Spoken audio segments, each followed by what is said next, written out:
20 ஆபத்தான மலைச்சரிவுகள் அடையாளம் காணப்பட்டன.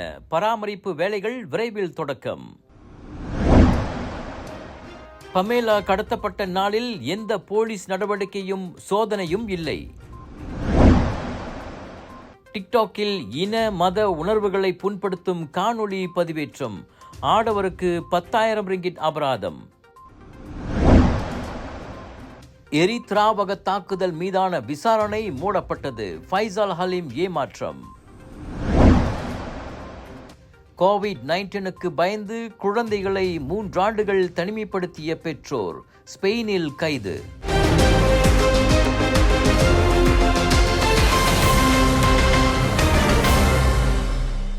பொதுப்பணி அமைச்சு உடனடி தடுப்பு மற்றும் பராமரிப்பு பணிகள் தேவைப்படும் ஆபத்தான 20 மலைச்சரிவான இடங்களை அடையாளம் கண்டுள்ளது.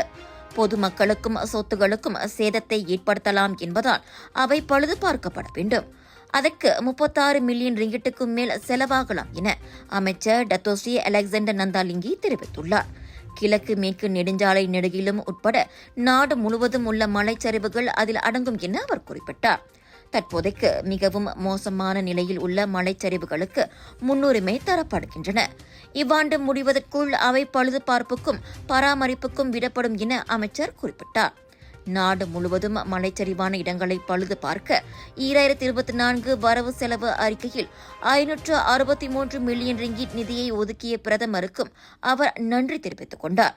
மக்களின் பாதுகாப்பு மீது அரசாங்கம் கொண்டிருக்கும் அக்கறையை அது புலப்படுத்துவதாக 2025 மலைச்சரிவான இடங்கள் மீதான மாநாட்டுக்கு பிறகு அலெக்சாண்டர் இத்தகவலை கூறினார்.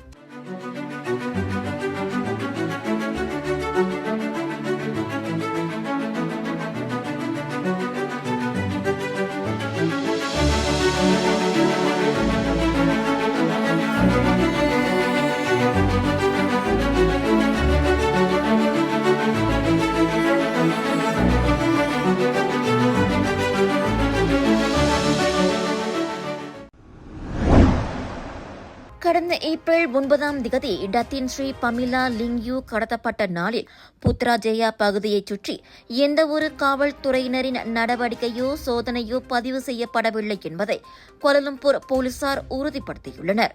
இதன் மூலம் பமிலா லிங்கை கடத்தியதாக கண்டறியப்பட்ட 3 சந்தேக நபர்களில் 2 காவல்துறை சீருடைகளை அணிந்திருந்தனர் என்ற கூற்றையும் போலீசார் மறுத்துள்ளனர்.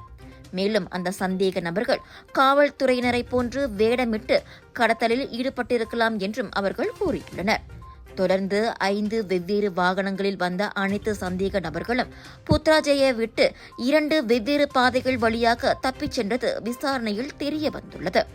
இக்கடத்தல் தொடர்பான விசாரணை இன்னும் நடந்து கொண்டிருப்பதோடு சந்தேக நபர்களை கண்டுபிடிப்பதில் போலீசார் தீவிரம் காட்டி வருகின்றனர் என்று கோலாலம்பூர் காவல்துறை தலைவர் டத்தோஸ் ருஸ்டி முகமது இசா கூறியுள்ளார். GM Indians பெருமையுடன் வழங்கும் கிளாங் வேலி international Indian expo and viral food festival 7 to 12 மே வரை ஏயோன் மால் புக்கிட் ராஜா கிளாங் ஸ்லாங் ஓரியன் ஃபுட் ஃபெஸ்டிவலில் 100க்கும் அதிகமான உணவுகளை ருசிக்க 80% டிஸ்கவுண்ட்ஸோடு பிக் சேல். கடந்த மார்ச் 31 இன மத உணர்வுகளை புண்படுத்தும் காணொலியை டிக்டாக்கில் பதிவேற்றிய ஆடவருக்கு 10,000 ரிங்கிட் அபராதம் விதிக்கப்பட்டிருக்கிறது. மேலும் மலேசிய அரசின் முதன்மை சட்ட ஆலோசகர்களின் ஒப்புதலை தொடர்ந்துதான் முகமது ஷாஃபிக் அப்துல் அலீமுக்கு இந்த அபராதம் விதிக்கப்பட்டது என்று மலேசிய தொடர்புத்துறை ஆணையமான MCMC வெளியிட்ட அறிக்கையில் தெரியவந்திருக்கிறது. இந்நிலையில் சமூக ஊடக பயனர்கள் பொறுப்புடன் செயல்பட வேண்டும் என்றும் மதம், இனம் அல்லது அரச நிறுவனங்களுக்கு எதிரான உள்ளடக்கங்களை கொண்ட பதிவுகளை முற்றிலும் தவிர்க்க வேண்டும் என்றும் MCMC அறிவுறுத்தியுள்ளது. இவ்வழக்கு தவறான செய்திகளை பரப்பும் குற்றத்தின் கீழ் விசாரிக்கப்பட்டது குறிப்பிடத்தக்கது.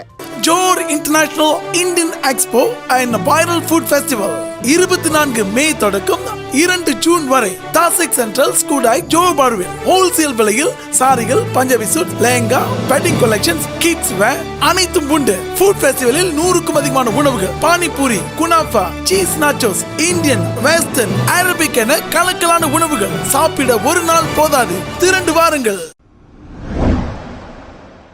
தம் மீதான அசிட் தாக்குதல் விசாரணை மூடப்பட்டிருப்பது குறித்து தேசிய காற்பந்து நட்சத்திரம் ஃபைசால் அலீம் பெரும் ஏமாற்றம் தெரிவித்துள்ளார்.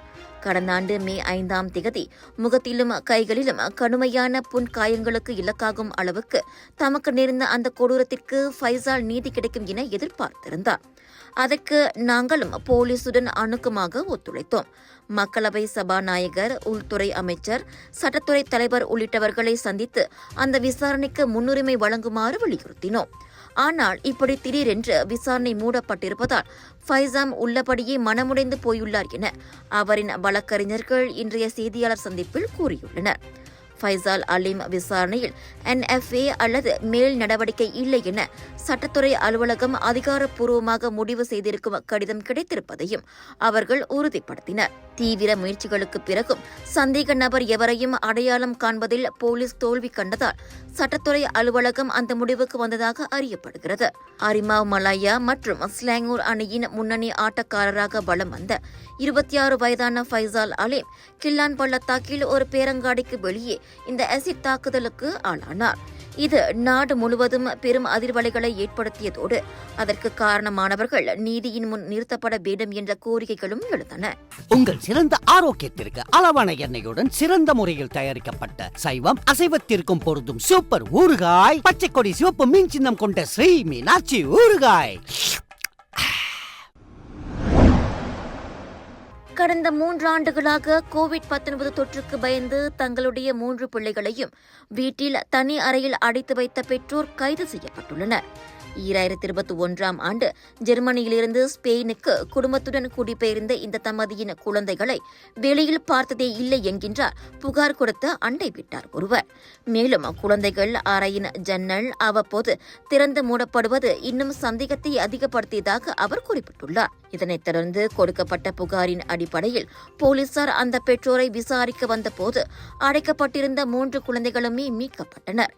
8 வயதுக்கு மேற்பட்ட அந்த 3 சிறுவர்களும் மூச்சுவிட முடியாதபடி முகக்கவசங்களும் மற்றும் டயப்பர்கள் அணிந்திருப்பது பேரதிர்ச்சியை ஏற்படுத்தியது.